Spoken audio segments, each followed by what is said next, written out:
جان بچانے کے لیے وقتی طور پر کفریہ کلمہ کہنا بھی جائز ہے۔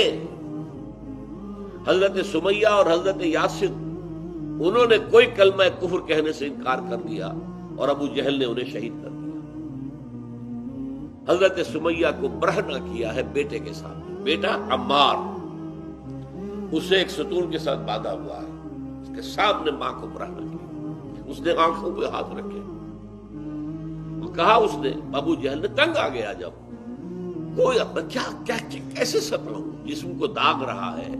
تو تکلیف ہو سکتی دے رہا ہے، اچھا ایک دفعہ تم کلمہ کفر کہہ دو، تم کہہ دو یہ کہ ہاں تمہارے بتوں میں بھی کچھ حقیقت ہے۔ اور ایک چھوٹی سی کوئی مورتی تھی اس کے ہاتھ میں وہ سامنے رکھی،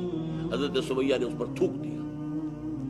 جب تیش چڑھا ہے تو نیزہ لے کر ان کی شرمگاہ میں مارا، شہید کر دیا۔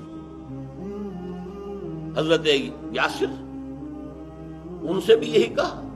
ایک دفعہ بھی کہہ دو تو میں چھوڑ دوں گا تمہیں، نہیں۔ پھر 4 سانڈ اونٹ مضبوط لائے گئے، چاروں کے ساتھ رسے بندھے ہوئے، ایک رسے سے ان کا ایک بازو باندھ دیا، دوسرے سے دوسرا بازو باندھ دیا، تیسرے سے ایک ٹانگ باندھ دی، چوتھے سے دوسری ٹانگ باندھ دی، اور اونٹوں کو دوڑایا تو ان کے جسم کے پرخچے اڑ گئے۔ لیکن بیٹا جو تھا، اب دیکھیے بوڑھوں نے برداشت کیا، جوان بیٹا عمار وہ برداشت نہیں کر سکتا، اس نے کلمہ کفر کہہ کے جان بچا لی۔ لیکن پھر اتنا صدمہ ہوا کہ اپنے آپ کو ایک ستون سے باندھ لیا کہ جب تک حضور آ کر نہیں کھولیں گے میں اب یہیں پر اپنی جان دے دوں گا۔ حضور کو اطلاع ہوئی، تشریف لائے کہ ٹھیک ہے، تم نے جو کیا، جو تمہارے والدین نے کیا وہ تو بہت بلند رتبہ ہے، وہ تو بہت دور چلے گئے کامیابی میں، تم نے جو کچھ کیا اس کی بھی اجازت ہے شریعت میں، یہ رخصت ہے، جان بچانے کے لیے کلمہ کفر کہا جا سکتا ہے۔ اور یہ سورہ بقرہ کے اندر موجود ہے۔ دل ایمان پر جمع رہے لیکن صرف جان بچانے کے لیے کلمہ کفر کہہ دیا جائے تو اجازت ہے،